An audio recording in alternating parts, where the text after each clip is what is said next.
Just going to get started. If everybody can see me and hear me, make sure you have a pen, your coffee, and we'll get started. You are here for the 3 contract tips to protect your job and your salary during the pandemic. By the end of the time together, you'll be able to recognize key lines in your contract. So anyways, you're here because you're worried the pandemic could put you out of a job.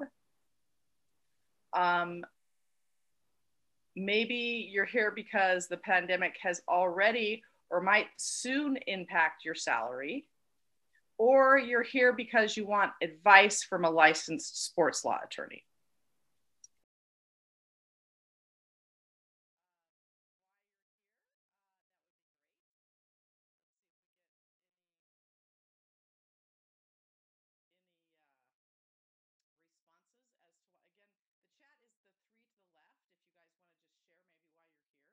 I have been a sports law attorney for over 30 years, but I've been in the football business really my whole life. I am a coach's kid and a coach's wife, which I really think gives me a different perspective on being a sports agent.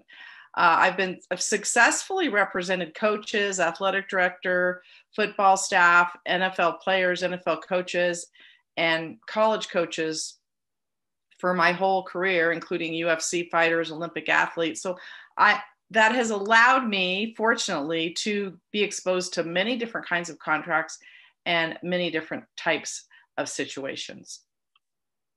So my experience with universities is really what I'm going to talk about in here, and what I see happening in contracts right now, honestly.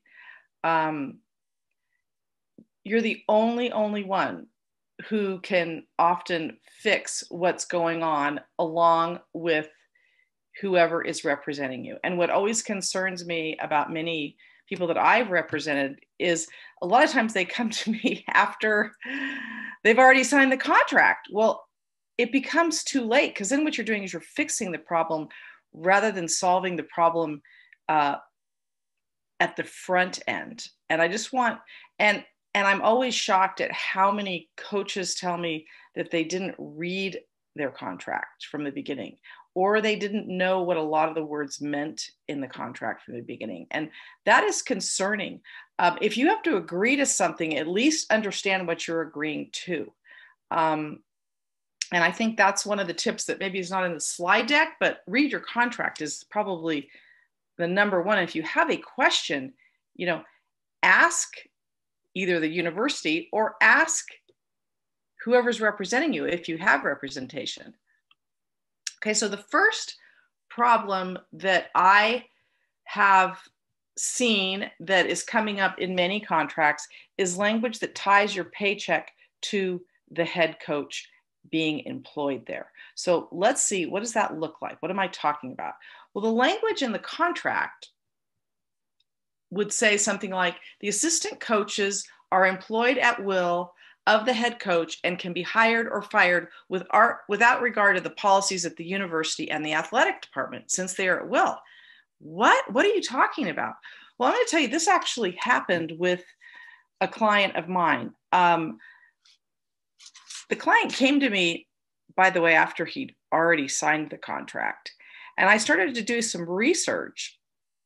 And I found that this was the language in the head coach's contract, which the employee didn't even know anything about. And basically what it said is that you're at will. What does at will mean? At will means we can fire you at any time, meaning the head coach can fire you at any time. And it goes on further to say, without any regards to the policies at the university or the athletic department, since you're at will. And I thought, wait a minute, this person has a contract, but in the head coach's contract, it says that they're at will, and everything that the university said is thrown out the window. This was really scary to me. So then I looked at the assistant coach's contract at this same school, and it said that the coach's appointment as assistant football coach is coterminous with the head football coach. Coterminous, what does that mean? What it means is that if the head coach gets terminated, you're basically terminated. What?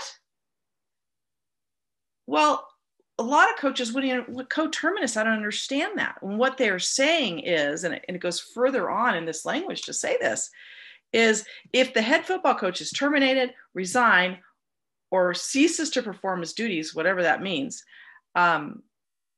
your contract terminates, okay, unless it's extended in writing, okay, at the end of the current month after the head coach resigns, terminates, or stops performing duties, or June 30th, whichever comes first, okay? Well, usually the date that comes first is usually the current month, okay?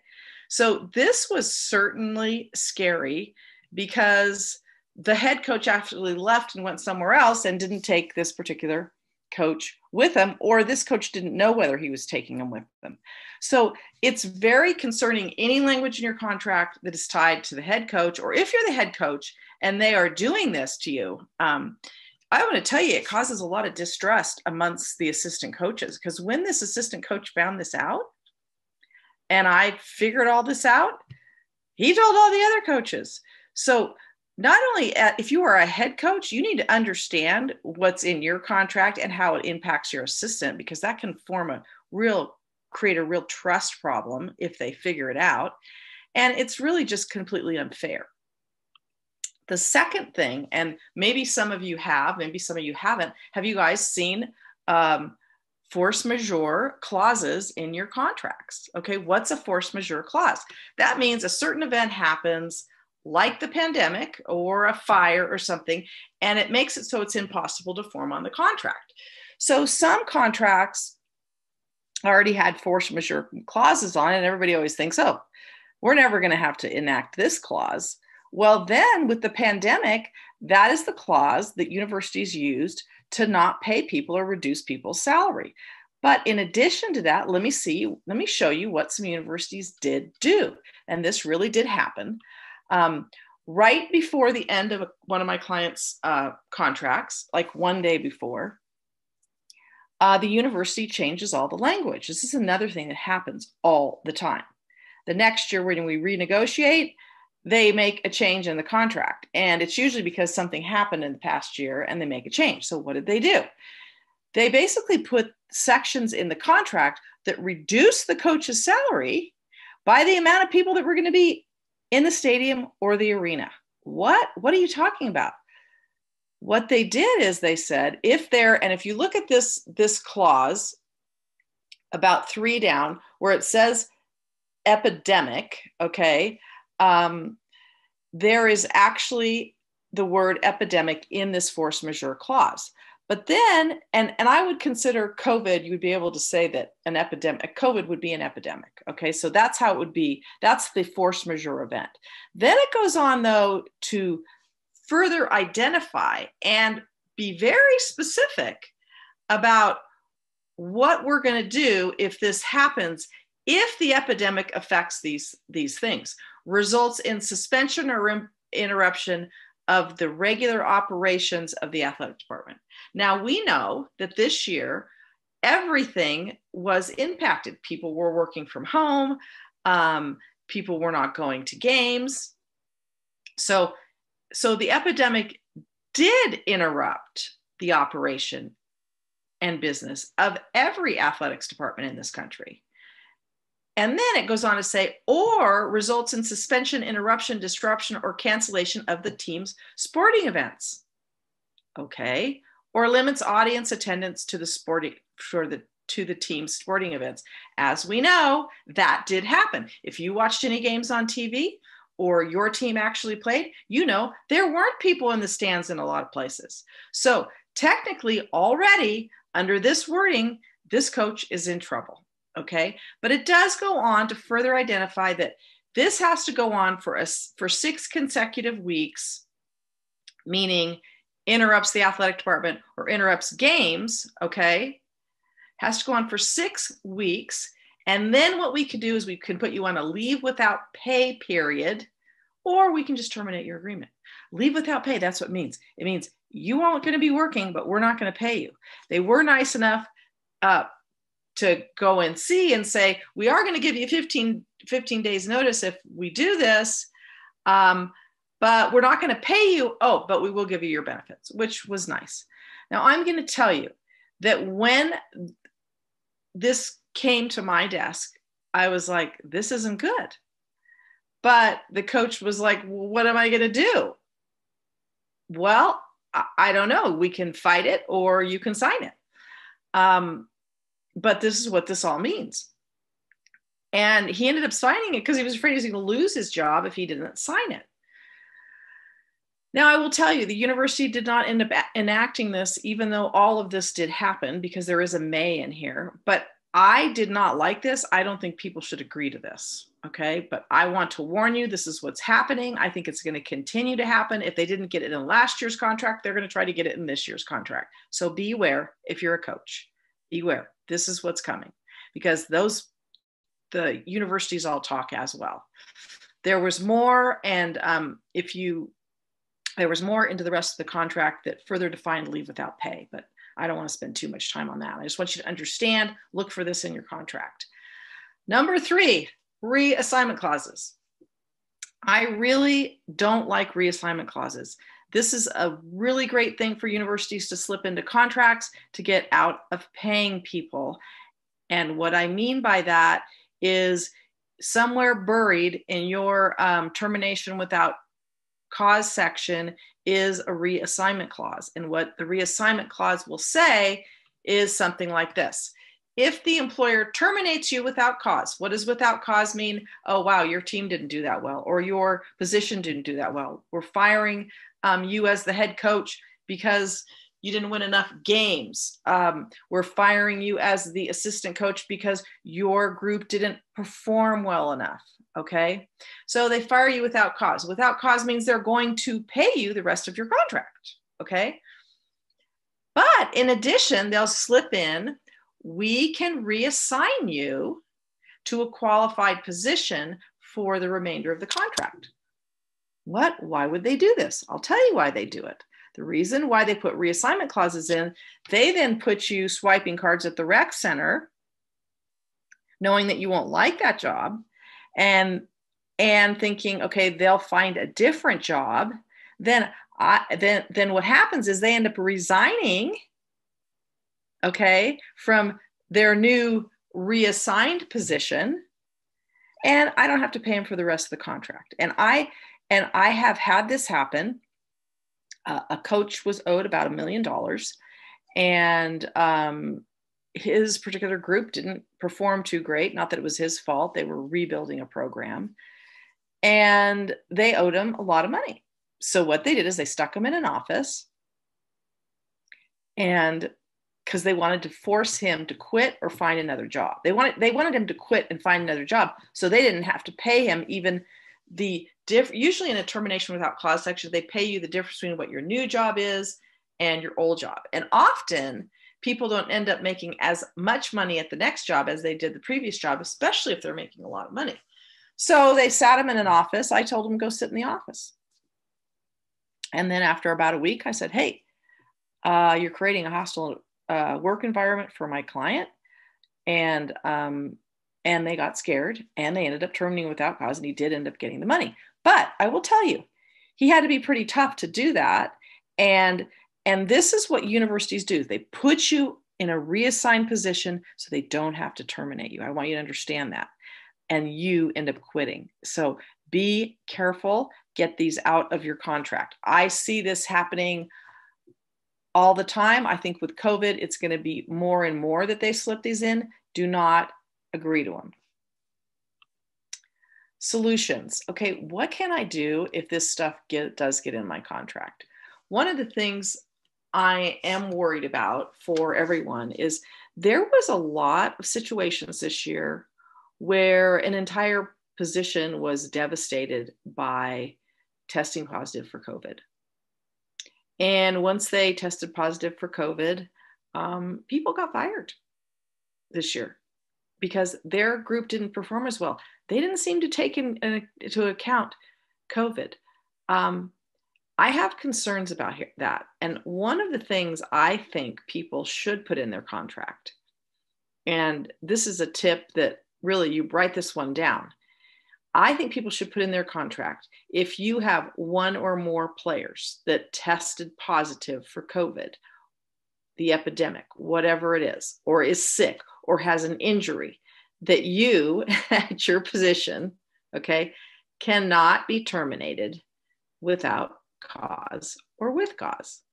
That you cannot be, because that's something you don't have control over. What I'm trying to say to coaches is, you put in your own force majeure clause. The one thing we can't control as a coach is somebody getting injured, somebody having illness. What happens if your best player is out with the flu? Okay, why are we losing our jobs because I have a player who's sick or injured? Because that is what's happening. So I'm saying, protect yourself. Universities protect themselves. And I really think you should think about that.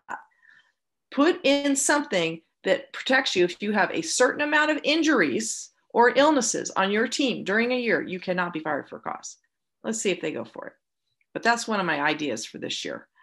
In addition, if there's any language in your contract that ties your salary to the head coach, which I talked about in the beginning of this webinar, you need to get it removed in your next contract. Well, how do you get something removed? Well, you need leverage, okay? Either you're getting another job, okay? Or you've had a very successful year and they're happy with you and they're giving you more money and a better contract. You need to get it out when you have leverage, okay? With the force majeure situation, where they're basically going the whole entire athletics department, then I say you're going to have a mutiny. What I mean by that is everybody's going to have to work together to get it changed. You are going to need the person with the most power in the athletics department to help to get it changed. It may be that the athletics department is fighting the university on this. So you got to understand, you got to figure out who's making the decision, and you've got to collaborate with everyone and say, no, we're not agreeing to this. Because if you're all by yourself, unless you have a ton of leverage, it's going to be more difficult. So you need leverage and you need collaboration with the rest of the staff members. I will tell you the difference between coaches and like NFL players. NFL players, just so you know, I have a copy of all their contracts.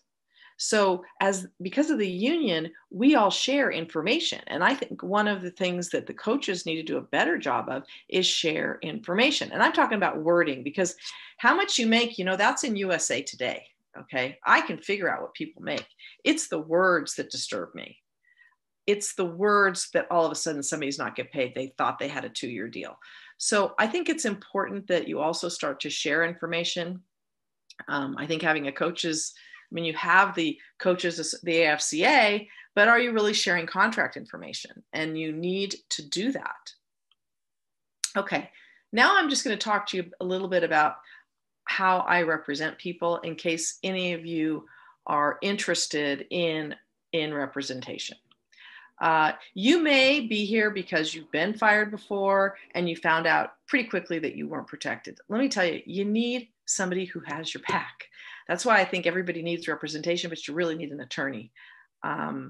Somebody who's good at marketing is great, but you also need an attorney. You need both. You need somebody who can market and who can negotiate deals. You might be here because you were looking for the right agent to protect your family.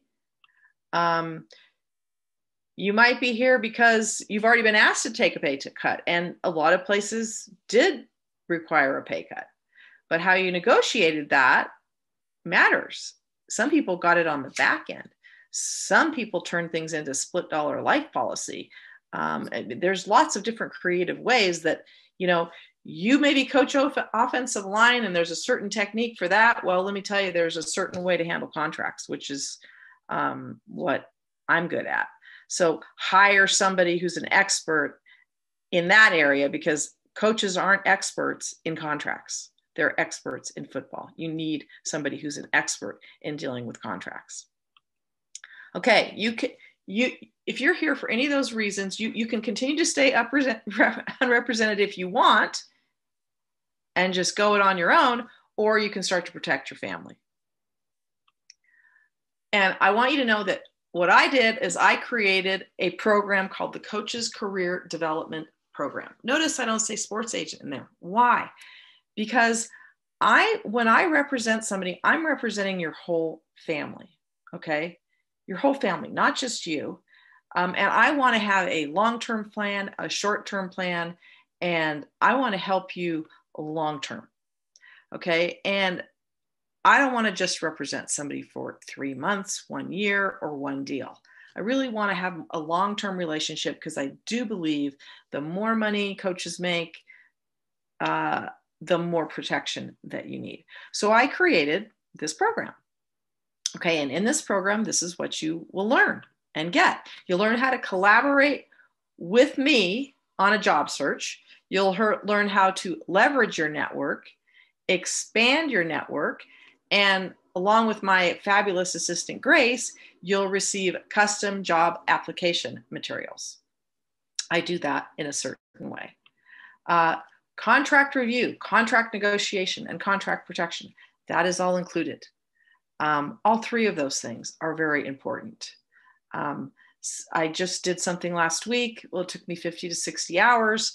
And that's why it's important when I talk about what my fee structure is.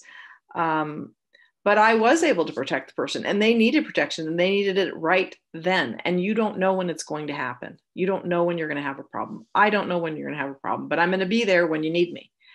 I have a unique process and workbook that I take you through. And then we have 4 coaching calls. That takes a little bit of time. But I need to know who you are and why you do what you do.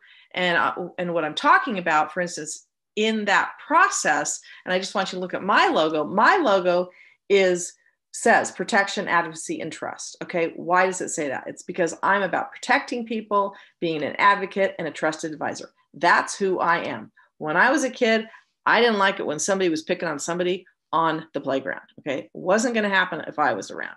I'm Irish. That's an Irish logo. And if you see, there's like 3 little footballs in the Irish logo, and there's a circle. A circle stands for family, and I treat my clients like they're my family, and I'm going to protect them like they're my family. So I'm going to be your trusted advisor throughout the year, and of course, I'm going to have you network with the people that are currently in my Coach's Career Development Program. I also have a podcast called Representation Without Taxation, and I believe that everybody has a unique story and unique gifts. And I interview them on my podcast, and they can share their unique story on the podcast. Just so you know, in the chat box, my assistant has put in there a calendar link if you want to set a one-on-one meeting with me. Let's say you're thinking about, I want to actually join the Coach's Career Development Program, but I need to get my wife to meet Jill too, or I just have more questions. If you just want to sign up, in the chat box, there's a link to that. And I also have a book, just so you know, in case you want to just buy my book. And I believe Grace has also shared a link to my podcast, which is free, Representation Without Taxation. Okay, who is this program not for? And I want you to listen very carefully. Number one, it's not for coaches who are not willing to spend 20 minutes a week to further their career. If you don't want to spend any time trying to move yourself up or just be better at the job that you're currently doing, then you don't want to be in this program. Number two, if you're not willing to invest money in an agent and you want everything for free, no. I don't work for free. You don't work for free. Listen, I'm married to a coach. My dad's a coach, and they get a lot of stuff for free. They get gear for free. They get tickets to games for free, on and on and on and on. I'm not free. Okay, I just want you to understand that. I even find it amazing to players. All of a sudden, they get the agent bill and they don't like it. Well, did you think I was doing this for fun? No. So if you don't want to invest in yourself and you don't want to invest money in an agent, then this is not for you. If you think that my network is going to get you a job, you also are in the wrong place. Let me talk about this issue. I think one of the biggest misconceptions in this whole business is that if I get the right agent, I'm going to get the job that I want. No, your work is going to get you the job. Your excellent work is going to get you the job that you want. Your inner circle, what I'm talking about is your people that believe in you are going to help you get the next job. Now, let me do a caveat on that. Have I helped people get a job? Yes, I have. And I'll just give you an example. One of the guys that played for my dad was the head coach of the San Diego Chargers. So, okay, he had a job open. It was an assistant special teams job. I had a client that was at a very small school, like a Division II or Division III. And he was coaching there. He had done some minority internships in the NFL, and that particular head coach was looking for a certain type of person for the assistant special teams job. This person had done some internships, submitted his information. I had just run into the head coach at the Senior Bowl. He told me what he was looking for. I told this client to apply. This client then had a bunch of people from his inner circle call the head coach. Head coach then called me, who I'd known for like 25 years, and he ended up getting the job. So the combination of all those things got him the job, not just me knowing the head coach. I know lots of head coaches. I know lots of general managers, but that does not mean that they're going to hire my client if they're not the right fit in what they need. The other thing is also not for people who are sitting around worried about what's on Football Scoop all day, rather than doing a good job at their current football job. So this is who the program is not for. Now, let me tell you about how I charge. This is what I changed, and this is what I want you to understand. When I first started out, all my coaches, basically, I had them under a percentage contract, meaning a percentage of what they were making. Well, the ones that were making millions of dollars didn't like it because it was too much, maybe based on how much work I had done. If somebody called me up and said, hey, I need you to negotiate a deal for me, I'm going to automatically charge them $5,000. That's what it is. Because otherwise I have 32 years of experience. I'm not going to give you my 32 years of experience without being paid. So then I decided that, no, I'm just going to charge everybody a flat fee for the year. There is no contract. It's a flat fee for the year. And this allows me to take out how much you're making. Okay. How much you're making doesn't matter to me. Does not matter. Everybody is going to be paying the same, whether you're making millions of dollars or whether you're not. So this is what it is. It's $5,000 for the year. That's what it is. End of story. Oh, well, maybe you have $5,000. Maybe you don't. Maybe you're already paying somebody $20,000 a year, that's about what it costs for most sports agents in a year. It's usually about $20,000 when you get the bill. Okay. And they won't represent somebody doesn't have a high salary. Okay. And that's a problem because the people who need the help a lot of times are the younger men in this profession or the people who are not being protected. So you can do it over payments. I understand that it might be hard for somebody to come up with $5,000 right now. And for other people, super easy. Okay. So you can do 3 payments. It comes out to be a little bit more, which is $5,250, or you can just do 1 payment of $5,000. Okay. That's it. That's how it works. Also, in the second year, it's only $3,000. Why do I charge $5,000 the first year? Because the workbook takes quite a bit of time. It's going to take me probably at least, let's say it was probably going to take us around 6 hours to get that done. Well, if I'm charging by the hour, like I already told you, you're already up to $3,000 just for my time, because I usually charge $500 an hour. So that's really what it is. It's a one-time fee. Like I said, you can sign up right now. You can click on the Calendly link in the chat box and set up a meeting with me if you want to talk further with me. You also will get a planner. I want to make sure people are organized, and also my book, Born to be a Sports Agent. And the planner actually has my logo on it. I'm actually using it right now, but it's important that you stay organized, by the way. I don't know how anybody keeps track of things without their list, but if you are deciding to enroll, this is what it looks like. You're going to click on the link in the chat box, and it's going to go to the Coach's Career Development Program. Then it's going to say purchase and enroll. And then you're going to create a password. And then you're going to sign in. You're going to log in. and you're going to come up to what I call my courses, and there's a welcome video, and you'll get your first PDF to start the workbook, and then you'll set a one-on-one meeting with me once that's done. That drips. So every week you'll do one PDF, because I realize, I'm busy, you're busy. Just take one thing at a time, and you kind of need to do one step to get to the next step. And this has to do with the workbook. Sometimes people tell me they don't have time, meaning they want somebody else to do the work. If you don't have time to work on your career, I think that's just an excuse. I don't have the money. I find that people use money as an excuse. You need to invest in yourself. And honestly, you need somebody in your corner. This is a very volatile business. I don't know any coaches that have not needed an attorney at some point. None. Because everybody at some point loses their job. Or they just need help strategizing for their next job, whatever it is. They need somebody in their corner. I want somebody else to do the work. I will work with you to get to where you want to go, but let me tell you, we work together to get to where you want to go. I can't just guess, okay? It does take work to focus on your career. It does take work to protect you. And those are decisions we make together based on my expertise and yours. So listen, I would love it if you would enroll. Does anybody have any questions about anything?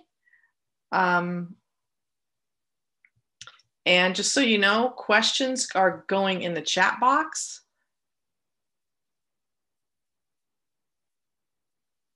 And again, thanks so much for being here. It doesn't look like anybody's going to ask any questions, but I hope you enjoyed the presentation, and I hope you have a very successful football season in 2021. So thanks a lot for being here. I really appreciate it.